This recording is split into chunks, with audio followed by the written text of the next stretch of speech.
Sa mga kapuso natin magbabakasyon ngayong Holy Week, agahan na po ang pag-withdraw at ang pamimili nyo ng inyong mga kakailanganin para di maabala. Ang schedule ng mga mall, bangko at pampublikong transportasyon ngayong mahal na araw, alamin sa report na ito.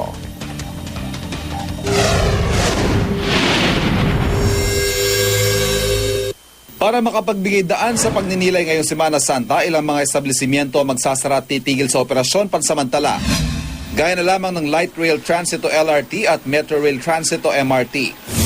Ang LRT 1 at 2 sarado sa darating na March 28, Holy Thursday, hanggang March 31 magbubukas ang LRT station sa April 1. Habang huling tren na babiyahe mula sa lahat ng end stations ay nakatakda alas 8 ng gabi, March 27.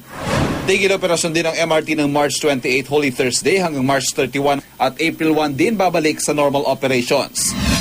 Sa mga sasakyan naman, walang coding mula March 27 hanggang April 1. Habang ang syudad ng Makati, no coding sa March 28 hanggang 29 lang.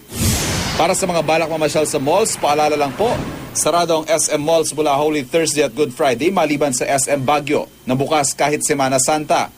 Regular mall hours na sa Black Saturday, March 30. Magsasara din ang Ayala Malls ang Huwebes at Biyernes at magbubukas ng Black Saturday. Pagdating sa Robinsons Mall, sarado din ang lahat ng branch mula Huwebes hanggang Biyernes maliban sa Ridge Promenade ng Tagaytay.